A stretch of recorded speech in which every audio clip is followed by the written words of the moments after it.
अभिषेक बनर्जी जी, वक्त जरूर सभापति महोदय, वक्त जरूर बदल गया है, वक्त जरूर बदल गया है, क्योंकि मोदी जी पूर्ण आत्मविश्वास से आंख का जांच कराइए और चश्मा लगाइए, दिखेगा आपको कि इस देश की जनता ने क्या किया। पश्चिम बंगाल में महिलाओं के चिरहरण का जो वीडियो वायरल हो रहा है, उस पर क्षमा मांगते इस देश से, उस पर इस देश से क्षमा मांगते, लेकिन नहीं मांगे।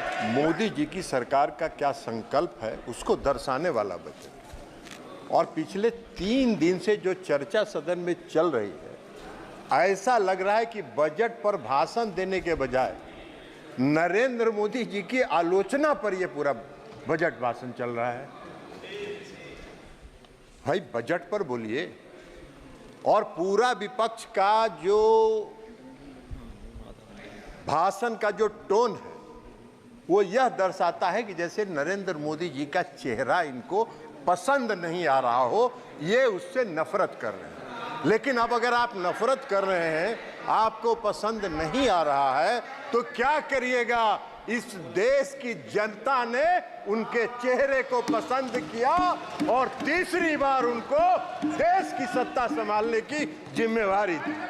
60 वर्ष के बाद 60 वर्ष के बाद 60 वर्ष के बाद 60 वर्ष के बाद जयप्रकाश जी, मोदी जी की उपलब्धता है, मोदी जी की उपलब्धता है कि 60 वर्ष के बाद, आजादी के बाद तीसरी बार किसी को इस देश की सत्ता संभालने का मौका मिला है। ये उनको बर्दाश्त नहीं हो रहा है। उनके पेट में दर्द हो रहा है। अब सच्चाई को नहीं पचा रहे हैं। अब इस देश की जो सच्चाई है उसको ये अगर नहीं पचा पा रहे हैं तो हम लोग का क्या दोष है भाई? लेकिन हमारा एक परामर्श है इनको, हमारा एक परामर्श है इनको सभापति महोदय, कि सच्चाई को जितना जल्दी। इन्होंने भाषण किया, कोई नहीं बोला, फिर क्यों बोल रहे हैं? बैठिए, बता देते हैं माननीय मंत्री जी, आपका चरित्र भी बता देंगे। माननीय मंत्री जी, एक मिनट, आपका चरित्र भी बता देंगे कि आप क्या करते रहे आप लोग के। माननीय मंत्री जी, आप चेयर से करें। जयप्रकाश जी, आप माननीय जयप्रकाश जी सुन लीजिए। आप जब बोल रहे थे समय भी अधिक दिया गया, किसी ने आपको व्यवधान नहीं किया। अगर आप खड़े होंगे, नहीं, आप परंपरा सीखिए। आप वरिष्ठ सदस्य हैं, बैठ जाइए। आप परंपरा सीखिए। आपके किसी स्पीच पे किसी ने व्यवधान नहीं किया। आपको अवसर, आपकी पार्टी को अवसर है। माननीय मंत्री जी जो बोल रहे हैं उसका जवाब आपकी पार्टी देगी, आपके पार्टी के नेता दे देंगे। सभापति महोदय, माननीय मंत्री ये बोल रहे हैं। कुछ दिन हम लोग इन लोगों के साथ भी थे और वहां जाके पता चला कि गिद्ध की तरह जैसे लाश को नोचने का काम ये लोग करते थे। और हम लोग विदा हो गए, प्रणाम करके इधर चले आए कि भैया वही काम करते रहो।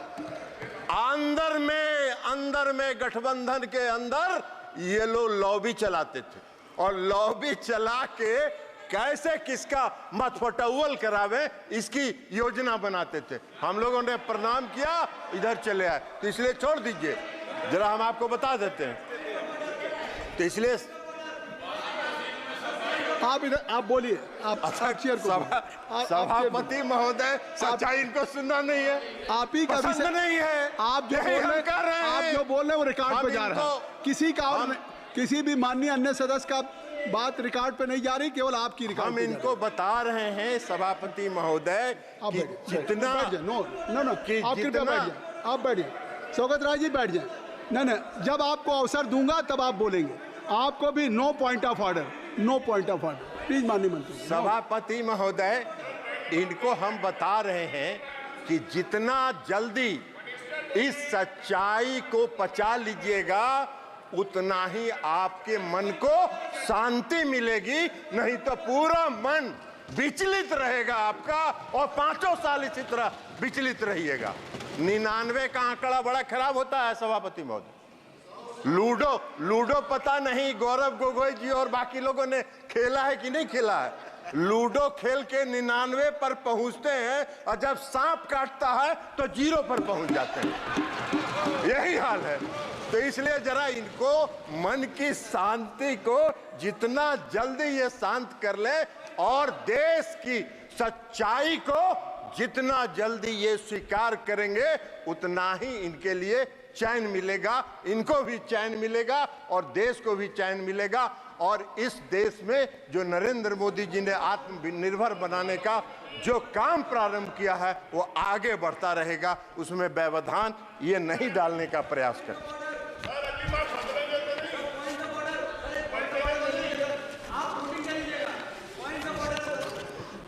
नो पॉइंट ऑफ ऑर्डर अब इनको ड्यूरिंग एनी मिनिस्टर स्टेटमेंट या स्पीच आप पॉइंट ऑफ ऑर्डर आप लिख के भेज दें, आप लिख के भेज दें। बजट का ही स्पीच चल रहा है, बैठिए, आपको बजट समझ में आता, आपको बजट में अभी बता देंगे, एक अगो का बजट का भाषण, बजट समझ में आ रहा है।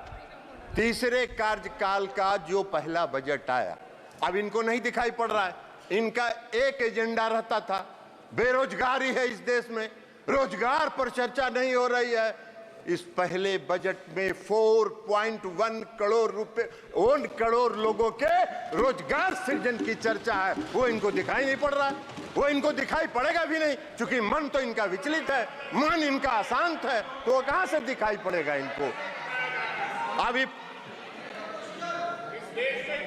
अब एक्चुअली अब वास्तव में हुआ क्या है कि तीसरे कार्यकाल का ये पहला बजट आया, मोदी जी ने पहला बजट मोदी जी की सरकार ने पेश किया और जो पहला गुगली मोदी जी ने फेंका है इस बजट के माध्यम से, तो ये बोल्ड आउट हो चुके हैं और उसी बोल्ड आउट की छटपटाहट में ये अपना भावना व्यक्त कर रहे हैं, विधवा विलाप किए जा रहे हैं।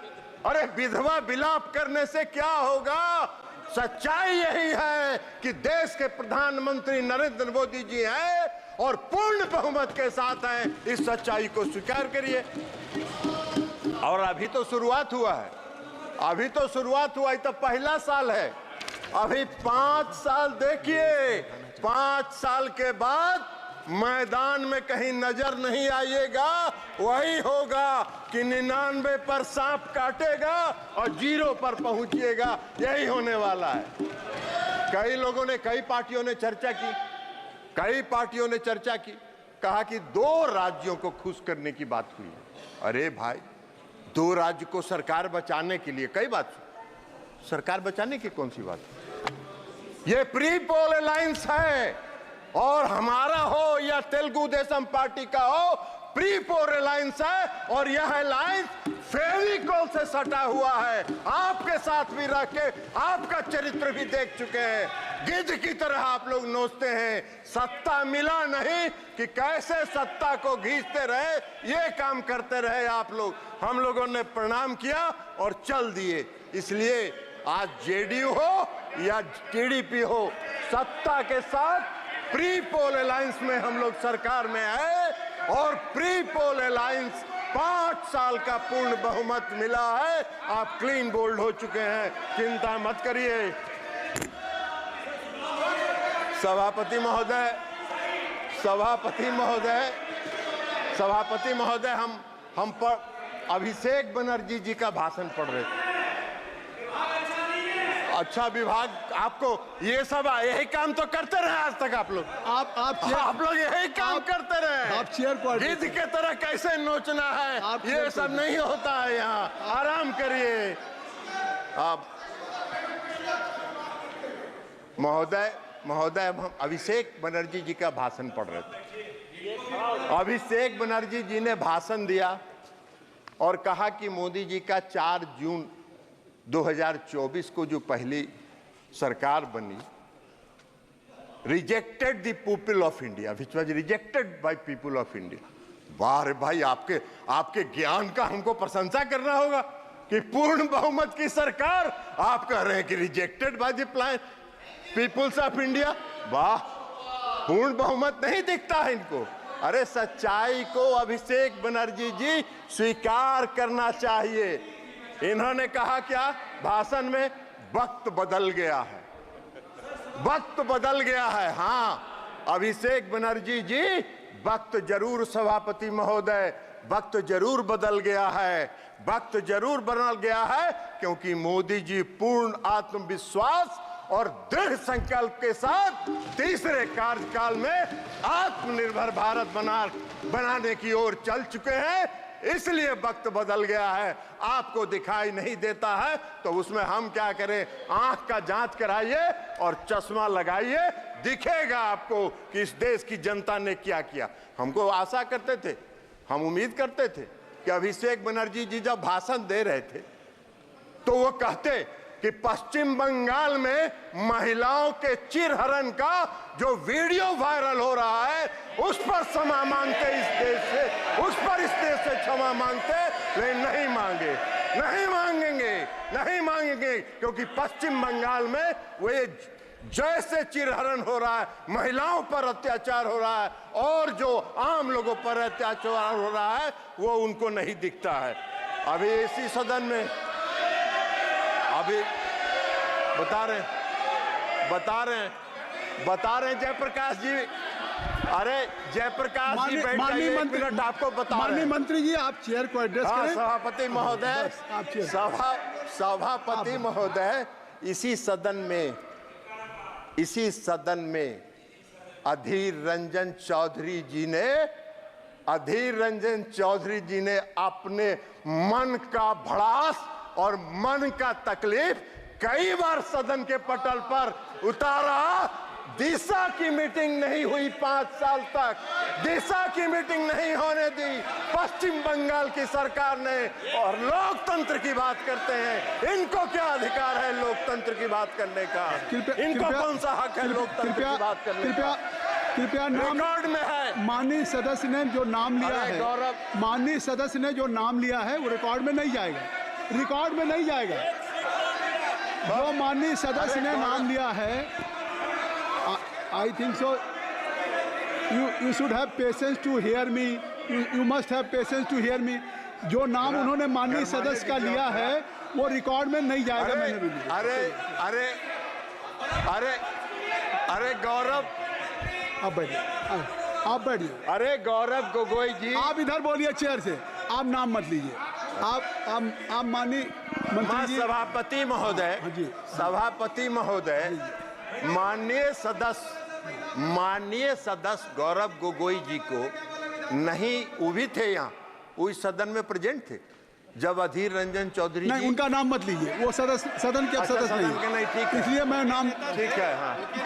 हाँ ठीक है, आप हो गया, विड्रॉ कर लिया उनका नाम, नाम उनका हमने वापस ले लिया। सभापति महोदय, उनका नाम हमने वापस ले लिया, लेकिन सच्चाई है कि 17वीं, बैठ जाइए ना जयप्रकाश जी, बैठ जाइए ना, बैठ जाइए। हुड्डा जी अंदर जाने वाले हैं, बैठिए। आप अपना सभापति महोदय, अपना भाषण। सभापति महोदय, मैं ये कह रहा था कि 17वीं लोकसभा के दौरान जब आपका अवसर आएगा तो बोलिएगा प्लीज। जयप्रकाश जी, प्लीज हुड्डा जी, तो कहना चाहिए, इनको कहना चाहिए, अरे इनको कहना चाहिए कि पश्चिम बंगाल में जो चिरहरण हुआ वो जायज था। यही कह दीजिए देश के सामने, यही कहिए। माननीय मंत्री, आप इधर बैठिए, मैं दूंगा, इनकी बात खत्म कर दीजिए, आप बैठ जाएं। जयप्रकाश जी आप बैठ जाइए ना। ये क्या बात है? आप जयप्रकाश जी बैठ जाइए। माननीय सदस्य, ऐसे सदन ऐसे नहीं चलता। माननीय मंत्री जी आपसे आग्रह है कि आप अपना भाषण कृपया संक्षिप्त करें और आप माननीय सदस्य का नाम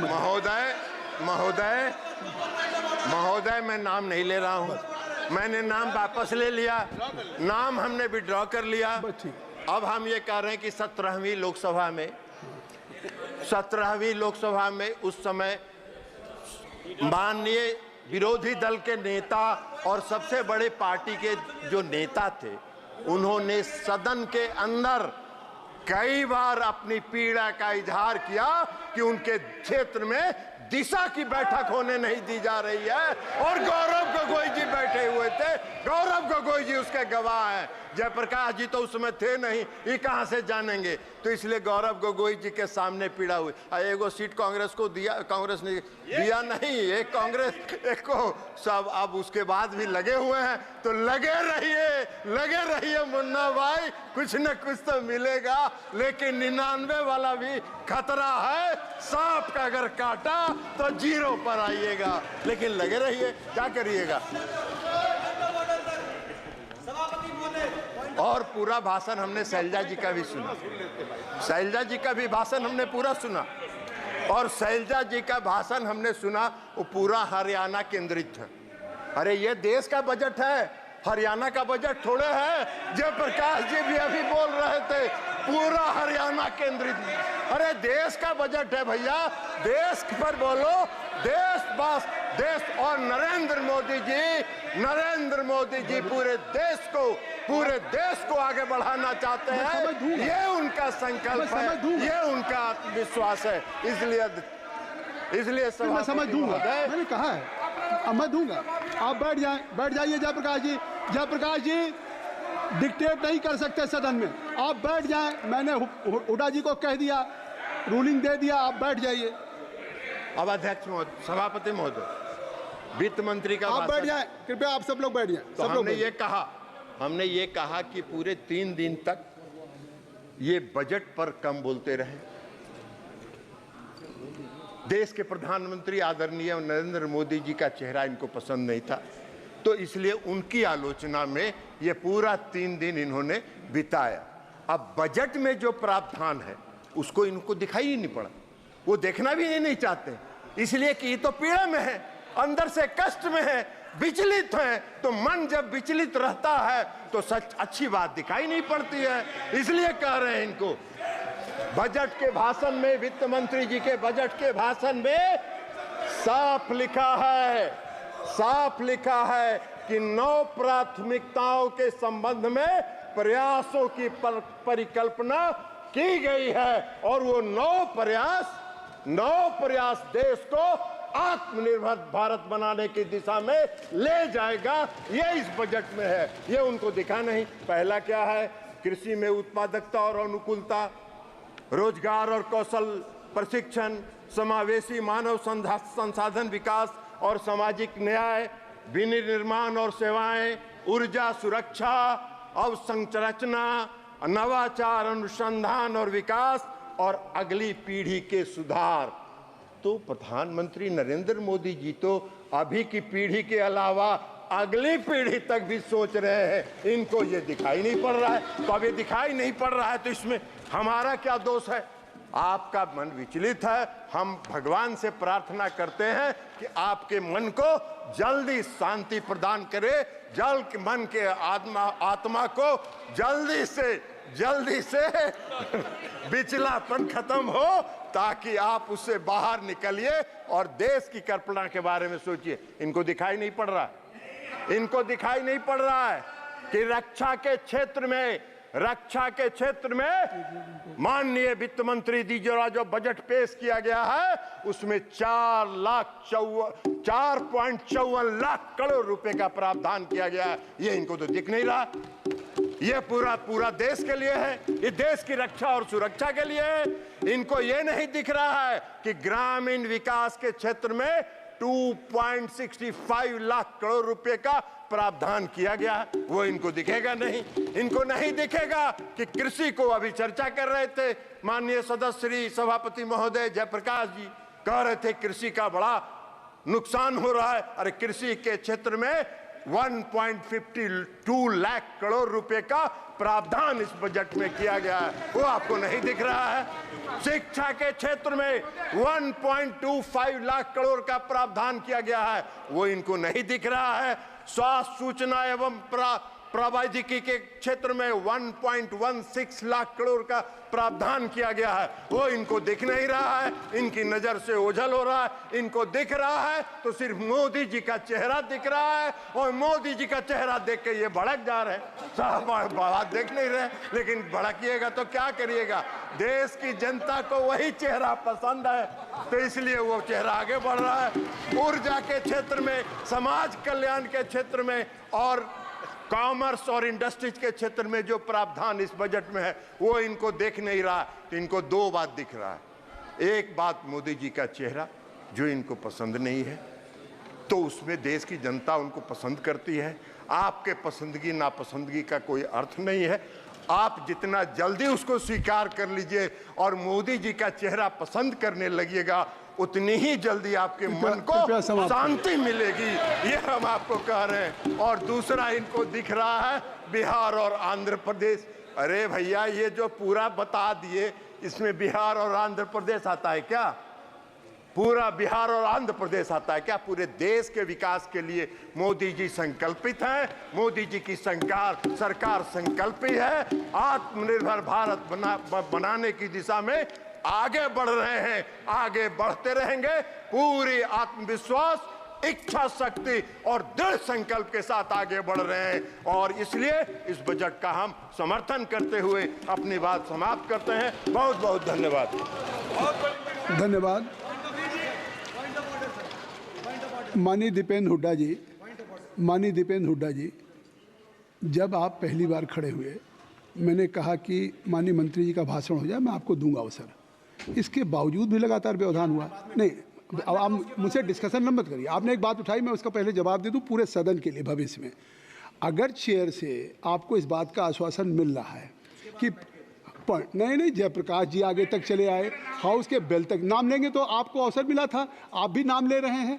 तो नाम लेने से नहीं, जो इस सदन के सदस्य उनका नाम लिया जा सकता है, क्योंकि उसको अवसर है, वो अपनी बात में जवाब दे सकता है, श्री दीपेंद्र हुड्डा जी। लेकिन भविष्य में ख्याल रखिए, अगर आप व्यवधान करेंगे, कल वो तय कर लेंगे कि आप बोलेंगे तो वो व्यवधान शुरू करेंगे, तो मुझे लगता है जो सदन की एक मर्यादा है, सदन की गरिमा, पूरे देश के लोग आपको देख रहे हैं, अच्छी डिबेट हो रही है, चाहे इस पक्ष से हो चाहे उस पक्ष से हो। मेरा आग्रह है कि अगर आपके मन में, एक तो नॉर्मली बजट पे सामान्य चर्चा पे कोई पॉइंट ऑफ ऑर्डर नहीं होता, नीतियों की आलोचना होती, कार्यक्रमों की आलोचना होती है, लेकिन इसके बावजूद भी अगर आप कोई बात उठाना चाहते हैं और अगर चेयर ने आश्वासन दे दिया तो बीच में व्यवधान न करें। श्री दीपेंद्र हुड्डा, स्वीकार करें सर आपकी बात। पॉइंट ऑफ ऑर्डर किस नियम में सर? किस नियम 352(7) combined with Article 1 of the Constitution. Sir, Article 1 of the Constitution says, India, that is Bharat, shall be union of states. Bharat, her state Bharat का हिस्सा है। बार बार माननीय मंत्री जी ने कहा कि केवल शैलजा जी ने, जयप्रकाश जी ने हरियाणा की बात करी। हरियाणा की बात करना भी केंद्रीय बजट के लिए क्या हरियाणा भारत का हिस्सा नहीं है? मैं सरकार से पूछना चाहता हूं, और मैं कहना चाहता हूं, जो आपने 352 कहा है, 352 है। एक मिनट सुन लीजिए, आप एक मिनट सुन लीजिए। ए member while speaking shall not, आप बैठ जाइए, आप बैठ जाइए।